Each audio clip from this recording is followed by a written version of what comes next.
Very happy to be here and to be speaking on behalf of the Medical Legal Expert Group and to be meeting many of you.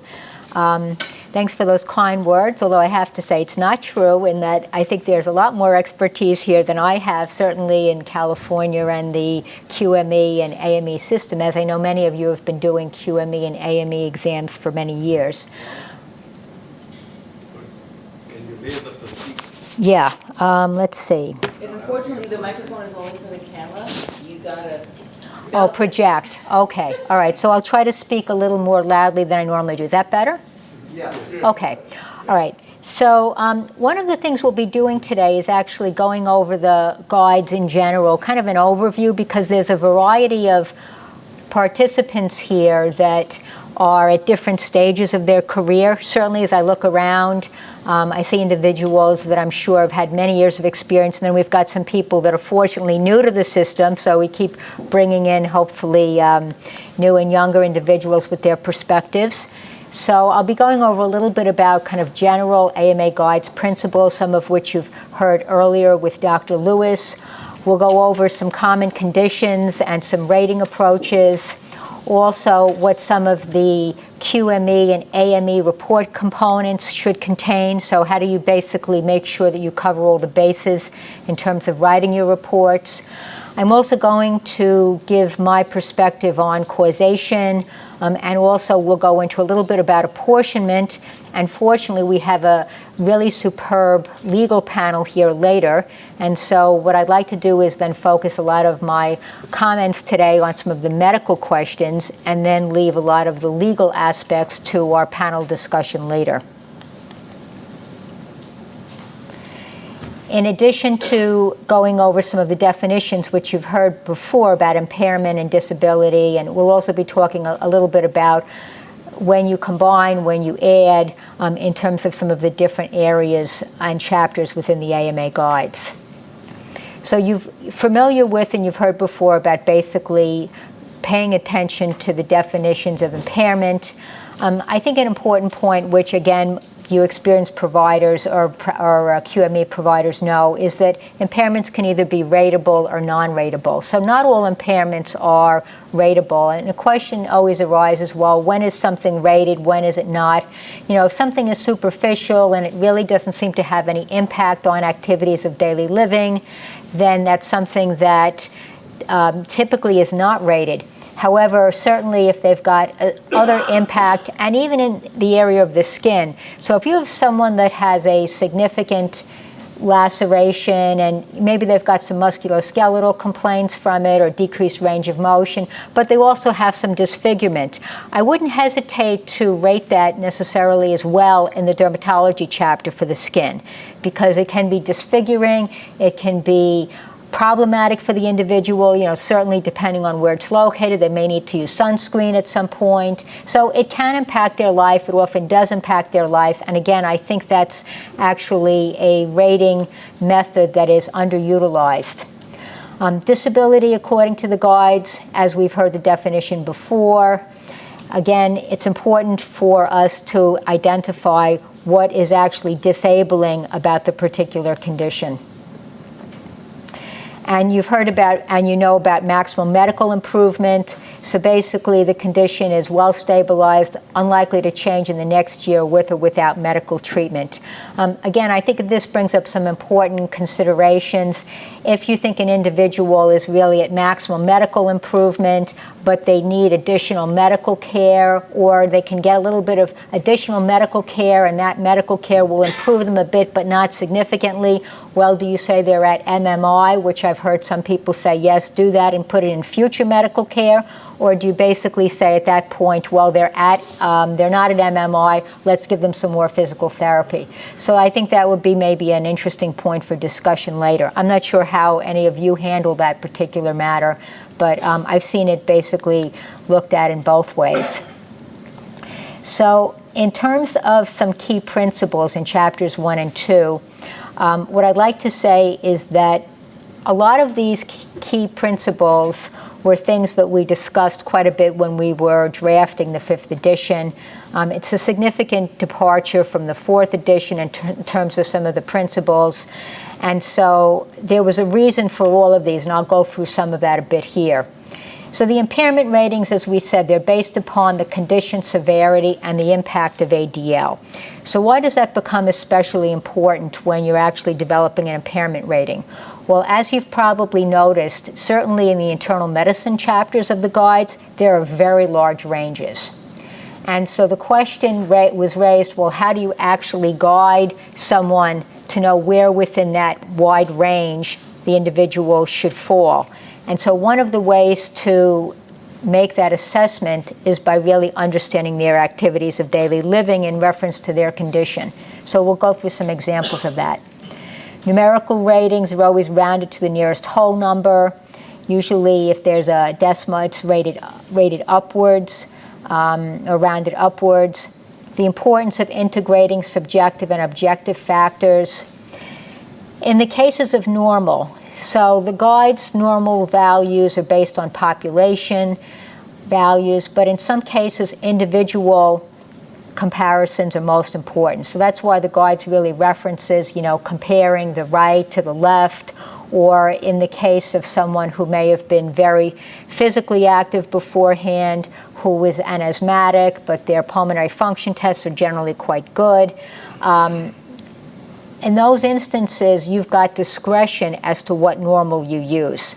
And it can actually work both ways. So for example, if you have someone who's got a marked increased flexibility of their, for example, their fingers or their wrist, and they injure, say, their dominant side, and they've lost range of motion, but that range of motion loss actually doesn't put them into a category that meets criteria for rating, what you could do is make an argument and saying, compared to their uninjured side, they've lost like 5% or 10% of flexion or extension, and based on that, I would indicate that they have a rateable loss of range of motion, because now you're going to use their other side as the normal. So this is allowable within the AMA guides. It's not usually done. I've done it in some cases where I feel the individual does have a significant impairment from an injury, and I can't find another way to actually rate them, but they've got a range of motion loss compared to their uninjured side. Again, this is a way that you can basically take that into account. The guides indicate that if there are subjective concerns like fatigue or pain, that again you have to have measurable abnormalities in order to give a rating or to give an increased rating. And then another thing that I see underused significantly is treatment effects. So does anyone use treatment effects when they do their ratings? Basically I'm seeing some people shake their head no. So essentially, if you think an individual is taking medication that has some adverse other effect, or it's become problematic for them, the guides indicates that you can increase their impairment rating by an additional 1 to 3%. And I'll give some examples of when I do that. Certainly in the case of a beta blocker, if someone had a heart attack and they're complaining of perhaps sexual dysfunction or more likely generalized fatigue, I might increase their impairment rating by 1 to 3%. So again, it's not used enough, I think, and it is appropriate in many instances. And then pain, as you know, really is supposed to be increased by 1 to 3% when the pain is excessive. So someone has radiculopathy, or they've got what seems to be pain in conjunction with the particular condition that's being rated, pain is included in that. But if you've got an individual that really seems to have increased pain, maybe there were complications, they had surgery, the surgery went poorly, now they seem to have nerve injury, again, you can increase the rating by an additional 1 to 3% if needed. The guides indicates that basically impairment ratings should always be combined, but there are some instances where they're added. So again, we know that there's been case law in California that indicates you can add impairments if you feel there's a synergistic effect and so you can cite that case law. But within the guides, it basically indicates that in certain instances, conditions are added. So when you're looking at, for example, range of motion around a particular joint, you would add all of those particular impairment ratings. Also, the other time when you would basically combine impairments is if you have, you would not combine impairments if you're doing anything that's duplicative. So for example, if someone has low back pain with radiculopathy and they've got a hip problem, and you think, as Dr. Lewis mentioned earlier, that the hip problem is due to their radiating pain because of their spinal injury, in that case you would not rate them for the hip problem as well. If they had hip arthritis though, and you felt their hip arthritis was due to their underlying work or inconsequential, maybe there was a knee replacement and some limb length shortening, and they ended up having a hip problem as a result of that, and now maybe they've got some hip arthritis, again, then that would be a rateable scenario. So basically you have to look at it being a separate condition.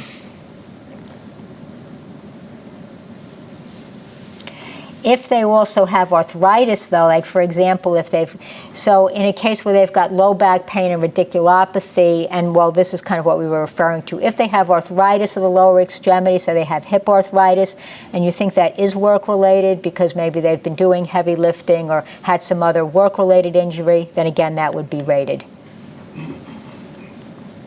So the activities of daily living.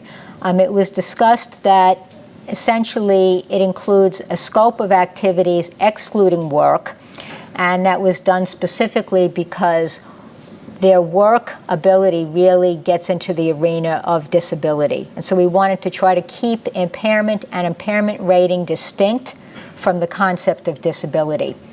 The guides does indicate that there are a variety of other questionnaires you can use. So if you feel that there are other questionnaires that are more relevant to help you define their conditions' impact on activities of daily living, then certainly use those questionnaires.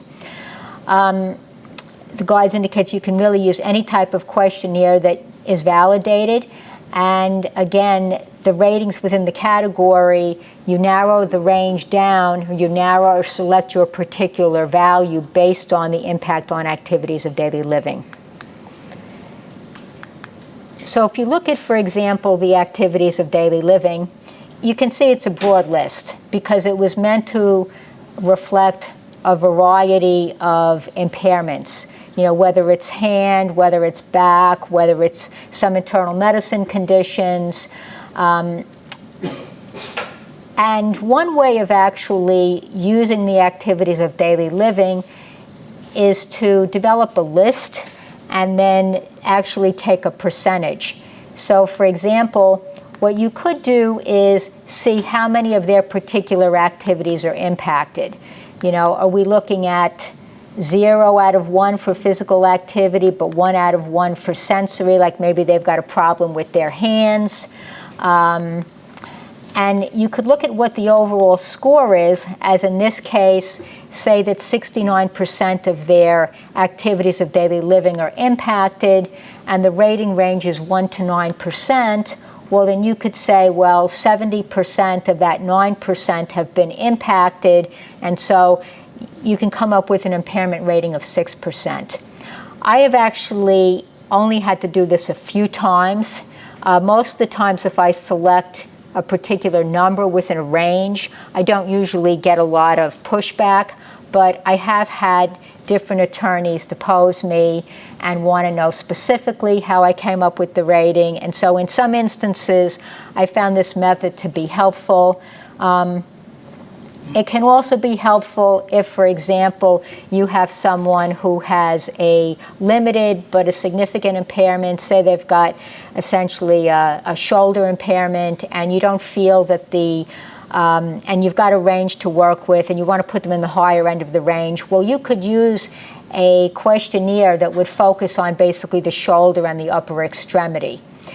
maybe a dash questionnaire or a questionnaire that really focuses on that, and then say, well, out of all those particular activities, 90% of their upper extremity activities are impacted, so I'm going to take 90% of the 10% range, which would be 9%.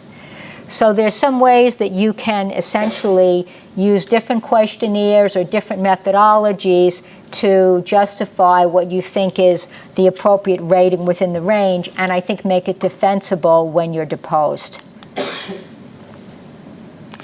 So the DRE versus the range of motion. So I don't know if you've ever had this experience like I do, but sometimes you get deposed on a case like 2 years down the road, and then you're reading your report and you're saying, you know, well, what was my rationale here? Or maybe your overall position on something has evolved over time. So that's kind of what I'm referring to here. Hey, Frank, you know what that method I had to my madness, can you remember what it was? At this point, sometimes it's a little harder to recall, but in any case, I think we've probably been through that, many of us at least. So the DRE versus the range of motion. So just a little bit of history and a digression here. When the 5th edition was developed, and I did not work on the 4th edition, I was actually asked to work on the 5th edition, and when we were looking at what changes to make, and again, this was a group effort. There were over 100 contributors in the AMA Guide's 5th edition. I wrote some chapters. I edited the entire book, and Gunnar Anderson, who did the spine chapter, was someone that I brought in to help because of his tremendous experience in the spine. But basically, the DRE method was introduced in the 5th edition because there was the recognition that many cases over time could have repeat injuries. And that was a hard thing to kind of identify, you know, if an individual has an injury and then they come back and they've got a subsequent, well, I'm sorry, I misstated that. The range of motion method was used for repeat injuries. The DRE method was introduced so that we would be able to have kind of a simpler approach for an individual that had a single injury coming for the first time for a workers' compensation claim, whereas the range of motion method was retained so that we would be able to rate individuals that had repeat injuries over time. So we'll go into kind of how that looks. So again, the DRE is really considered to be the principal method. So if you've got like a particular distinct injury, if it affects a single level, and there are different categories clearly within the DRE method. So again, a single event, some of the triggers for the DRE method, if there's radiculopathy, if there's a fracture, if there's an alteration of motion segment integrity. And again, in using any of the methods, as was mentioned earlier, you really have to make sure that the clinical findings are supported by the objective studies. So I'm sure you're familiar with all of this for those of you that are new to QME or AME work. These are essentially the considerations that you need to make, you know, whether or not there's muscle spasm, guarding, asymmetry of spinal motion, you know, is that based on pain or is that actually based on some other criteria? Radiculopathy, alteration of motion segment integrity. And again, being able to document in your report and also during the deposition whether or not you find consistency among your clinical and objective findings. So, you know, realizing that there's overlap among the different nerve innervation areas. If you've got someone that clearly has an S1 nerve impingement on an MRI, you should see some of the either sensory or motor deficits or reflex compromise in your clinical exam. And this is really how you can help to strengthen your report and indicate that, yes, the clinical findings are consistent with the objective findings. I think often what can happen in reports is the individual will just rely on the MRI, and then the clinical findings will be like kind of vague. And so again, if you really have more consistency among what's on the MRI and your clinical findings, that really strengthens your report. So again, in using the DRE method, your history, your exam, the results of the diagnostic studies enable you to put the person in the appropriate category. Individuals have asked, for example, well, how do you decide if someone is in a category 5% or a category 8% or similarly 10 or 13%? And again, that's based on what? That's based on the activities of daily living, how significant you think their particular condition is as well, how impairing it is, and also how severe it is.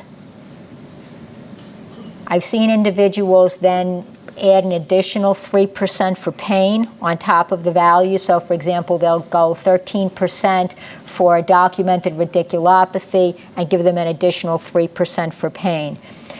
Again, as I said, you're free to use that, but you need to justify why you think when pain is already included in the ratings, an additional 3% is warranted, or additional 1 to 3% is warranted.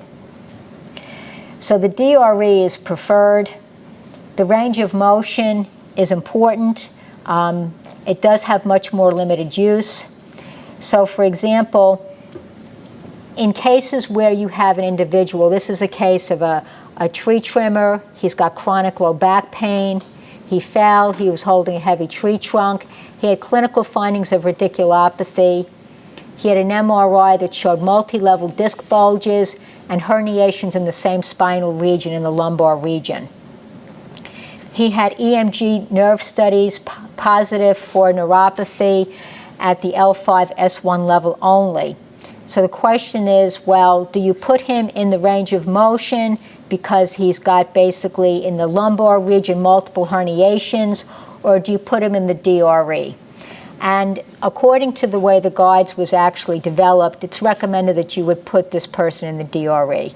You'd put him in DRE category 3. You could give him certainly the higher percentage. And the reason you'd be using the DRE is because, first of all, there was an injury, and second, because his findings are more consistent with symptomatic disease at one level. When you're looking at symptomatic disease at multiple levels, then that's a time when you can more readily justify using the range of motion method.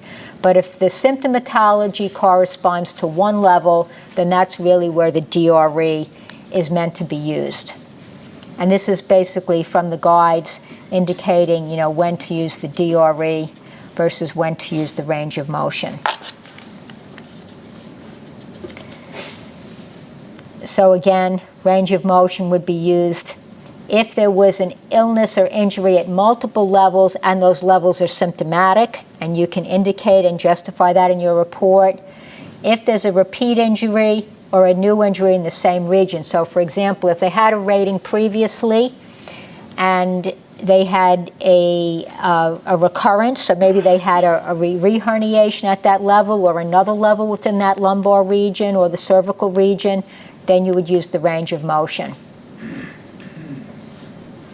You'd also use the range of motion if, for whatever reason, you can't easily categorize them in the DRE category. Someone who basically has had multiple complications, multiple surgeries, failed fusions, that would be a good person to actually put into the range of motion method. So again, multi-level involvement in the same spinal region, fractures at multiple levels that are symptomatic, disc herniations at 2 or more levels within the same spinal region that are symptomatic, and again, stenosis with multiple level radiculopathy, which is documented. Let's take an example for as listed here, for an individual that has a herniated disc with radiculopathy that resolves. They're at MMI. They're given a DRE category 2. And then 3 years later, he develops another large herniation at L4, L5 with L5 radiculopathy. again, when he's at MMI, he'd be rated with range of motion. Now, some people say, when I say some people, some advocates will say, you know what, rate them with both methods. And they actually do say that in the guides. If there's any doubt, you can rate them with both methods. I've actually done that. And in the cases that I've done, in most cases, the ratings are not that different. There are certainly circumstances where if you do a rating under the DRE, it might be significantly less than the rating under the range of motion, in which case you can justify whatever approach you decide to take, and the guides allows that degree of flexibility. So again, the range of motion, recurrent disc herniation, or if there's been a prior laminectomy, or recurrent disc herniation several years later. Sorry about that. It was an urgent call. Okay, non-urgent rather. All right. If they had a laminectomy and they developed instability several years later, again, that would be another case where the range of motion would fit well. If there's symptomatic alteration of motion segment integrity at multiple levels, if there's been fusions at multiple levels, failed fusions, again, those are all cases where the range of motion would be applicable. And it says in the guides multiple episodes of other pathology, for example, within the same spinal region, such as degenerative spondylolisthesis at 2 levels, again being symptomatic, and we spoke about multiple surgeries. So the range of motion method, as I'm sure most of you know, and for those who are just starting out, it really requires 3 separate ratings. And that's something that commonly gets overlooked in individuals doing the range of motion method. Not only do you need to look at the range of motion, but you need to see if they have an accompanying diagnosis as listed in Table 15.7, and whether there's any spinal nerve deficit. I'd suggest that if you're doing the range of motion method, and you find out, for example, that there's no spinal deficit, that you just note in your report, spinal deficit not identified, so that it's clear to the attorneys that you've actually looked at all 3 components, and you don't get deposed on that. And then you would combine all 3 ratings using the combined values chart. You support the reason for using the range of motion method, and again, indicate the history of the onset. Was there multiple level involvement? Was it a recurrent injury? The other thing with the range of motion method that I've seen become problematic is that individuals often, not often, but sometimes don't follow the methodology. So basically, you really, it states in the guides to demonstrate the range of motion testing, reduce the apprehension on the, that the patient may have. So, I mean, I consider it a nice break. Well, before I examine the person, I go through and I demonstrate the whole range of motion. This is what I'd like you to do. Bend forward, backward, right, left. Let me know if you've got any pain in any particular region, or if you've got pain more so in one area than another. If they're complaining of more pain on extension, I'm beginning to think, well, maybe they've got basically more facet disease, etc. So it's good from that standpoint. An adequate warm-up period I consider to be essential. I can't tell you how many times I've had people try to basically take shoulder measurements, no warm-up at all. They don't have very much mobility. By the end of the 3rd or 4th measurement, they're going up another 10 degrees. So you can reduce some of that variability in your measurements by making sure that you do have an adequate warm-up period. Again, when testing the range of motion, do a minimum of 3 times. Look for essentially consistency. If there's not consistency among the measurements, basically with the average, there should be not more than like a 5-degree difference with the average and the other 2 readings. Then basically take an additional 3 readings for a total of 6. If the consistency is not established after 6 attempts, the impairment is disallowed. So what I do is I actually preface my measurements to the person, and I say to them, you know what, I'm going to be taking some measurements of your spine or your shoulder or whatever, and I really need you to give your best effort because they need to be consistent. Otherwise, I'm not going to be able to use this well in your report. And I make it very clear to them that I really need them to take their best effort and have this be consistent. And then that in addition to the warm-up method, I usually get actually results that are pretty consistent. The upper extremity, so leaving the spine, a few comments about the upper extremity. Again, you can rate more than one condition in the extremity, as again the experienced providers here know. If you've got a humerus fracture, carpal tunnel syndrome, it's fine to rate both of those conditions. It's been raised commonly that there are limited options in terms of rating tendon impairments, and that's true. Certainly if you've got constriction in the hands or the fingers, there are particular charts for rating constrictive tenosynovitis or trigger finger. But if you can't find another method and the range of motion is normal, then you can use strength. And again, I would preface any testing with them about the importance of having consistency. And you can refer to strength in the other limb and use the other limb as the normal, making some adjustment most likely for dominant versus non-dominant. Carpal tunnel syndrome is rated separately. There's different methods, whether it's a surgical or a non-surgical case. So let's take an example here of a case I had, a 38-year-old chef. He had a left ulnar neuropathy. He had surgery. He had a transposition. He had chronic pain. He had scar sensitivity. And he also had carpal tunnel syndrome. So I rated him on the ulnar neuropathy. I believe he had some elbow restricted range of motion. He was rated with that. Those were combined with rating for his skin because he had some scar sensitivity. So you could use all of those different options to rate that particular condition, or you could use grip strength. Grip strength is recommended as not the preferred method because it's much more general. You really want something more specific if you can. But what you could do in this case, and I think I did that in this instance, is I rated it on all those different methods, and I also rated it on grip strength. And then according to the guides, they say to use the highest and the most specific rating method. Again, you would say here, well, grip strength is not the most specific, but if there was a significant discrepancy between the two, you could make a case as to why you think, for example, strength might be more appropriate.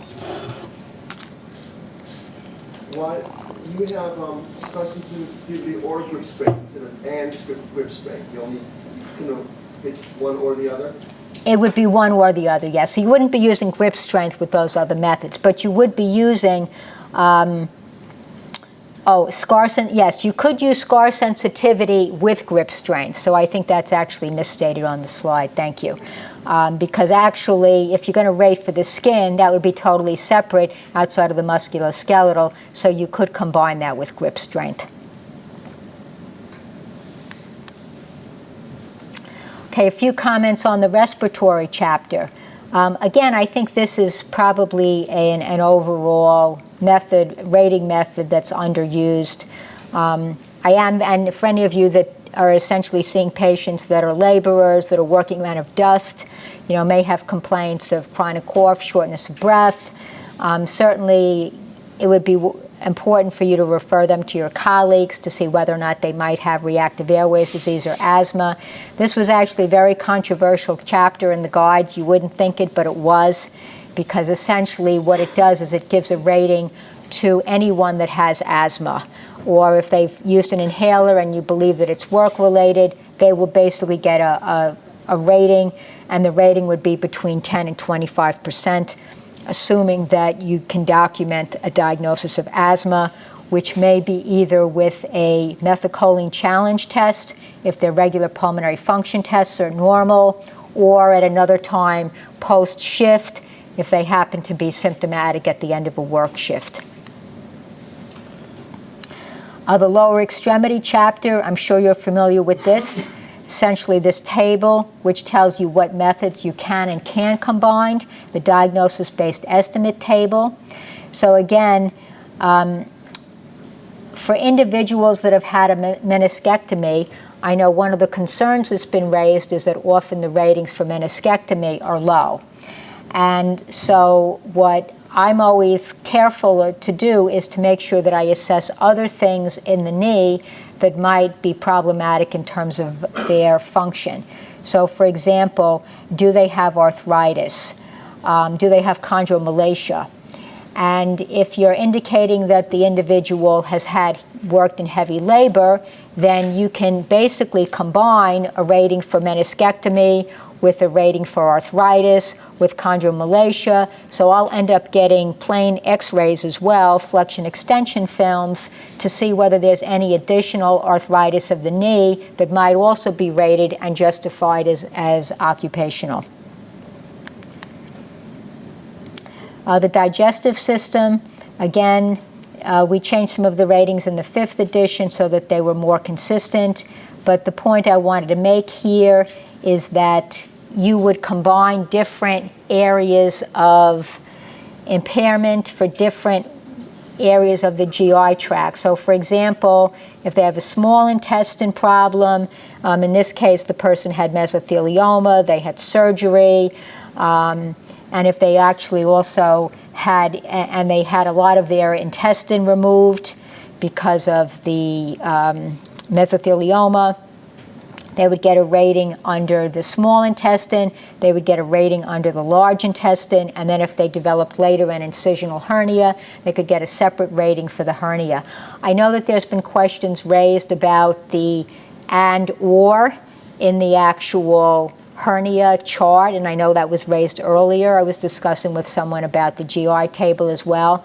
But in the hernia chart, it says the or can be either of the other two. I can go over it later if someone pulls up a copy of the chart and we can take a look at it. The neurology chapter, again, extensive changes in the 5th edition. Basically, the point I wanted to make here is this: say you've got an individual, I had someone who basically fell off a roof, they had a head injury, a subdural hematoma, they had seizures which resolved. Question is, do they have any mild cognitive decline? And I don't know about the cases you've seen, but some of the cases I've seen in terms of individuals that have had head trauma, some of them have also had psychiatric conditions. And it becomes really difficult at times to tease out, what of their cognitive function is really due to their underlying psychiatric condition versus what is it actually due to the physical head trauma. What I like to do is actually get neuropsychological testing, and sometimes they may not be able to discern that well, but in other times I've seen it actually be very helpful. If the individual also has chronic headaches, that can be rated separately and combined with the neurologic rating. Certainly, if the individual has signs of dementia, and you try to do your basic testing in the office, whether it's a mini mental status or some other screen for cognitive decline, if that's positive, and again, there's been some head trauma or you've got some concerns, I really prefer to do neuropsychological testing. So we've got a variety of practitioners here today, and I know that there are distinctions between the psych versus the internal medicine versus musculoskeletal. So I just wanted to go over some of the things that, for those that are doing a variety of evaluations. So with psychiatry, basically there's a threshold, as you know. In internal medicine categories are very broad, as you probably know, and so the ADLs become especially important. Also, apportionment, I think, is more easily substantiated in the internal medicine chapters because there's a stronger epidemiologic database about, for example, all the risk factors for hypertension or diabetes. And I think our mechanistic understanding, I don't want to insult any of the orthopedists or the PM&R people here, but I think that there's been less epidemiology about what particular injuries or what particular stresses cause, for example, rotator cuff tears. Certainly some of it is degenerative, certainly is traumatic, but I think we've got a little less understanding of that. So in some respects, apportionment becomes a little more challenging in the orthopedic arena. Again, there are some musculoskeletal cases, and certainly in the neurology area, where there's a potential for a wide range of ratings. We talked about pain, rating for extraordinary effects. Treatment effects I indicated earlier on. So the guides indicates that you can give an additional 1 to 3% for treatment effects if their health has not been restored despite treatment. So in cases where I've used this if the medication, they complain of a decreased energy, decreased sexual drive. I've used it, for example, in cases where an individual may have elevated glucose levels, but they're not diabetic, or if there's been some question raised, are they diabetic? Perhaps this medication is contributing to their high blood sugar. I've used it in that case, in that instance, for example, if they're on psychiatric medications, or as I indicate here, if someone's on a beta blocker now, I'll give them an additional 3% for those side effects. Why do ratings differ among evaluators? Well, more commonly it's because either there's a problem in the way the guides was used, sometimes conditions are rated more than once with some variation, maybe there's mathematical errors, maybe there's some bias, activities of daily living may have been disregarded, and the impairment rating was selected based on what was a preconceived idea. Apportionment was not truly considered, or there's been some confusion between impairment and disability. Alvarez-Guzman, it was indicated earlier, Dr. Lewis basically indicated that make sure you justify the how and why of your rating if you're going to basically use another area within the guides. And again, stated with reasonable medical probability. I'm going to ask the attorneys actually to address in their apportionment discussion about a particular case I read about in which an individual had 4 separate cumulative trauma injuries, but apportionment was basically not accepted. And I thought that was pretty interesting because in most cases, in this particular case, I guess 5 out of the 6 AME physicians could do an apportionment analysis, but one of them couldn't. And so I think that's actually an important thing to consider when you can and can't do apportionment. In most cases, I think you can usually do apportionment, but this case law may shed a different light on that. The formats for the QME-AME reports, you're going to get a copy of this, so I'm not going to go over it, but basically it lists all the different components for you to make sure you include in your report. We talked about some of the common errors, how reports can be disqualified. For example, if the opinions are unsupported, if there were improper tools. I've certainly seen some reports where goniometers were not used in terms of doing spine measurements, or if there's ex parte communication, that can occur as well.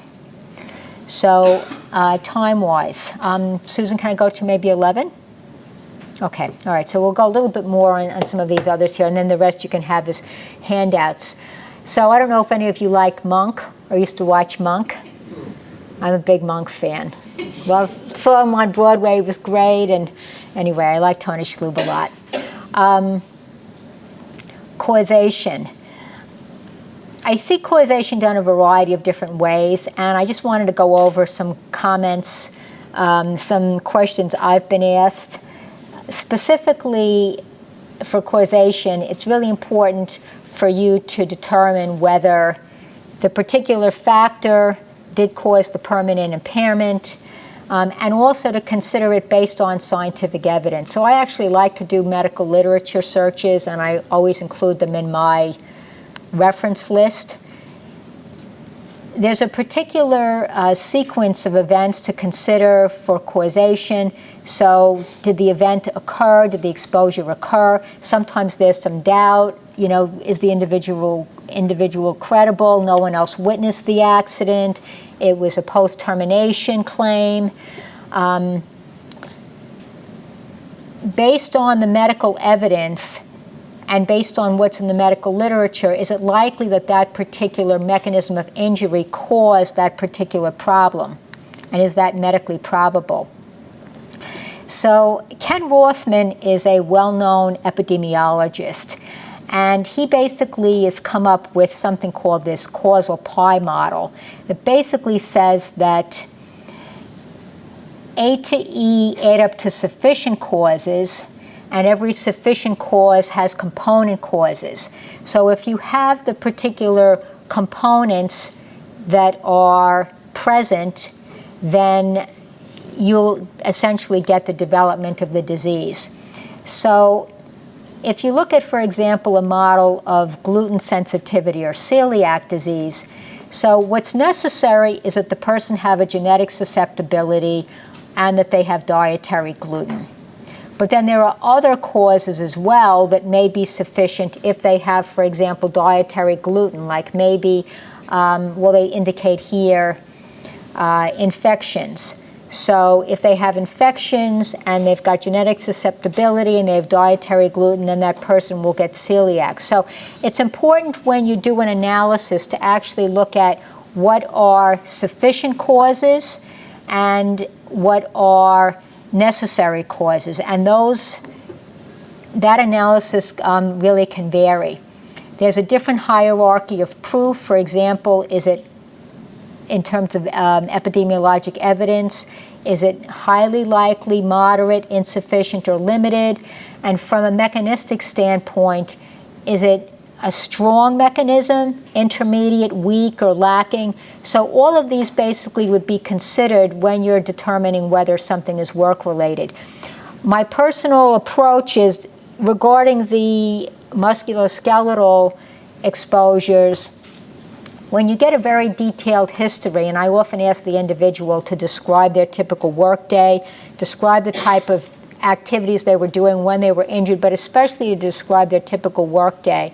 I can then gauge, how strenuous is their job. I may ask them, what do you consider to be the most strenuous aspects of your job? What do you consider to be the most physically taxing aspect of your job? Because then they may recollect a particular type of motion or activity. What I often do is I often ask them to act out their job. So if I have someone who is basically working on an assembly line and I'm having difficulty figuring out exactly what they do and why they have the shoulder injury, they do a little bit of lifting, I'll ask them to stand up and pretend, here's the assembly line, please show me what it is that you do. And I find that actually very illustrative, because then I'll see, well, how many times per half hour or whatever they're actually going above shoulder height, and I can write that into my report. If I've got an individual who is basically alleging a cumulative trauma claim because of their workplace, sometimes I will give them my computer and I'll put a blank screen on it and I'll say, adjust your workstation, adjust this area to what your workstation is. And it turns out their printer is over here and their laptop is down here, and then I watch them type and they'll really hyperextend their risks. And when they do that, you can see how it's not uncommon for them to basically have developed carpal tunnel or some other entrapment. So I think by really analyzing their workplace, their work history, having them demonstrate things, sometimes, and I'm not sure if this is actually, quote, allowed, but I will go in and I'll bring up, as Dr. Lou was saying, I'll bring up their place of work and I'll do it right there. Here's the building. I'll bring up a piece of equipment on Google search. Maybe they're working with a particular type of forklift or whatever. They'll tell me the name. I'll put it into the Google search and I'll see exactly what it is. And I'll say, how are you using this piece of equipment? And I get a much clearer idea, so that when I'm deposed and they ask me about their job, I know their job. I understand their job. And there's a lot of aspects about their job that I could explain to someone else. And I think really, if you're going to be making a decision about causation, whether you're saying, in favor or not, you really need to do your homework and understand what it is that individual is doing. There's different levels of medical evidence. Typically, when I do a literature review, certainly randomized controlled trials would be great. We know we usually don't find those. Prospective cohort studies, if I find those, I weigh them much more heavily in terms of the evidence that I give, especially for internal medicine conditions, if something is considered to be occupational or not.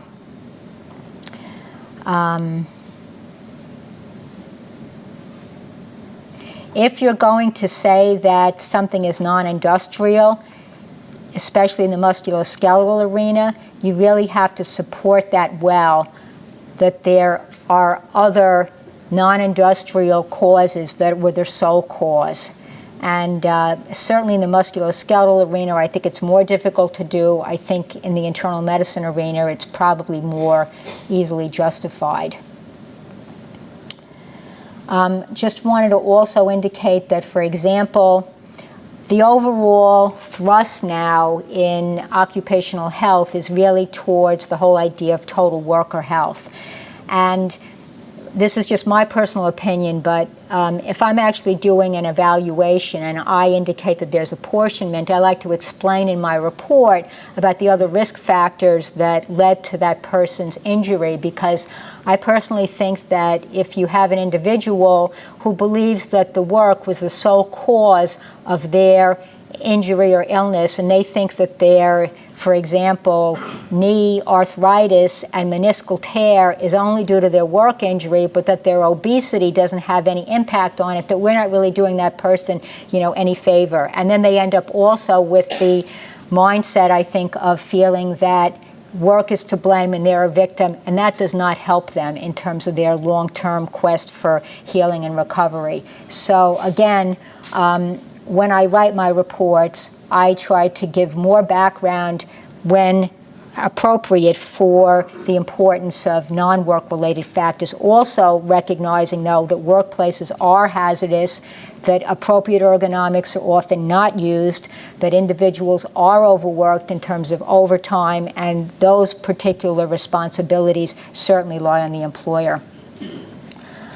In terms of causation, I also find it really helpful to establish, as I know all of you do, the best possible rapport so you can identify those other risk factors. Maybe you've got an individual like I had recently who's a painter who basically plays badminton 4 to 5 times a month for a few hours each time, and he's got a very bad epicondylitis. Now, granted, his painting is definitely contributing to that. He's doing a lot of wrist flexion and was doing a lot of window work, but every time he's playing badminton, he's basically doing the same type of activity. And no one ever mentioned to him or really delved into the fact that he has hobbies that are problematic for the healing of his condition. So, I have on my questionnaire information about hobbies. I think it's really important that you try to establish rapport so that they feel comfortable telling you about those, as opposed to saying, I don't do anything else, it's all my work. So, So, for example, if I have an individual who's an airplane cabin cleaner, who's obese, who bends, who cleans, twists the knee, they get a meniscal tear, yes, they have osteoarthritis, yes, they have a meniscal tear, yes, it was work-related, but they also played football for many years. And so this individual certainly has apportionment issues.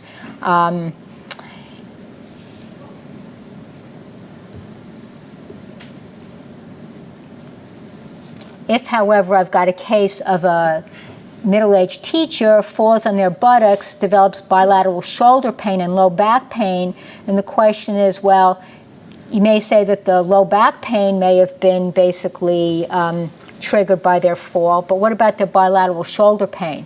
They file this as part of the claim. Again, it's really important to look at what other contributors may be, and that's where perhaps some of the internal medicine evaluation comes in.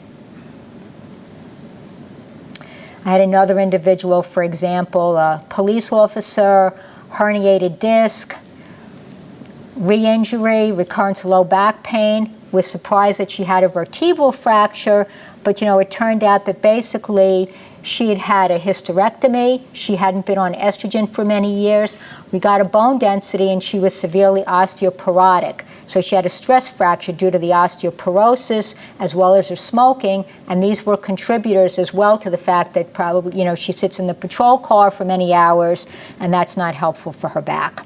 So again, it's important with these particular conditions to identify what factors are not only industrial, but also what is non-industrial and can subsequently be modified by the individual so they may be able to take their life back. Some other cases here, basically migraine headaches aggravated by work stress, DJD of the cervical spine.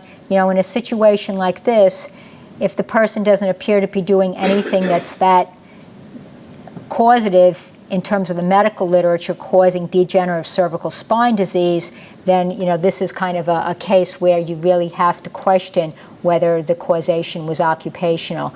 Asthmatics, certainly individuals exposed to environmental tobacco smoke, or I've had someone who was working with in a nursing home where they could bring in pets and the asthma would flare up. Again, this is something to consider in terms of something being occupational. Apportionment, we're going to have a legal discussion about apportionment, so I think I'll probably skip some of these slides in the interest of time here. But from a practical approach, what I typically do is I look at all the risk factors and the causes of impairment and disability at the time the person was at MMI or PNS, and then determine what percentage of the impairment or disability is caused by what factor. It's not an easy thing to do. Certainly in the internal medicine arena, it's not easy. Then I would provide, how I basically came up with that determination. So for example, let's take an individual who had hypertension, had an injury. Clearly there seems to be a worsening of their hypertension, and as I was discussing earlier with someone, individuals that are anxious seem to have higher rates of hypertension, and their blood pressure goes up, especially with anxiety, more so than pain. The medical literature about pain and hypertension, I think, is quite controversial, especially if it's acute pain, which can lead to a temporary exacerbation versus chronic pain, in which there may be some sort of steady state, and it may not be elevating their blood pressure. But certainly if they're anxious, and you see that if they go into an exam room, their blood pressure, if they're an anxious individual, their blood pressure will go up. So if their pain and if their injury has increased their anxiety, then there may be a basis from my perspective about their hypertension being occupational. What I actually do is I actually chart out their blood pressures. So I'll make an Excel graph, I'll list all the dates, I'll list all their blood pressures, I'll list what they were there for, and I'll evaluate based on when the injury occurred and the cumulative trauma interval whether or not their blood pressure at that time or subsequent to that actually looked like it had increased significantly. And if it did, then I'd be able to apportion out pre-existing hypertension. I'd be able to apportion out, for example, sleep apnea, which most people have, obesity, some other factors, but acknowledging that their work injury and the consequential pain and so on from that led to their anxiety and led to an aggravation of their hypertension. I think in cases where there were prior injury or claim, when there's cumulative trauma, if there's degenerative disc disease, in many cases of carpal tunnel and internal medicine conditions, in all of these situations, I think you really need to consider apportionment. There are many risk factors cited. For example, for carpal tunnel, here's a list. Things that, besides the diabetes and the thyroid condition, there are many other considerations as well. Again, you've got a case here, a carpet installer, 20-year history of flexion extension of his knee installing the carpets. He's got arthritis of his knees, decreased range of motion. He had a prior injury in his right knee in a motor vehicle accident. He had physical therapy and it supposedly resolved. So in this case, do you think there was any apportionment that should be given to his prior motor vehicle accident? And if so, how would you determine that? Well, one thing I would do is I would look at the differences in terms of his knees, in terms of the radiographs, see whether or not the knee that was in the motor vehicle accident had more severe arthritis. And I would also find out from his history how often he used his right knee to do a lot of that kicking, in terms of the carpet installation versus how often he used the left knee. And based on those factors, if he used his knees somewhat equally or used his right knee more, I'd weigh that more. If he had the motor vehicle accident and basically his right knee showed a much more accelerated course, and I might be willing to do some apportionment to the motor vehicle accident, even though he said, quote, it was resolved. So it depends on the circumstances and how you decide to basically approach it. I think I'm going to leave more of this apportionment to the discussion that the attorneys are going to go on to basically discuss. And I'm very much in agreement with Dr. Lewis's point that sitting is the new smoking. In fact, I use a sit-stand desk as much as I can. And in my ergonomic recommendations for some individuals, I often write a sit-stand desk. You know, whether or not they'll get it, I don't know. And the last robot here is just something that I'm sure we've all been thinking about, how many of these jobs are actually going to be engineered out in the future. How will things change in terms of our society? And I think we've got actually very big questions and solutions that are going to be needed for that. But most importantly, and I'm sure many of you feel the same, you know, these occupational injuries are tragic in terms of how they alter people's lives. We have to do our best to help prevent it. Thank you.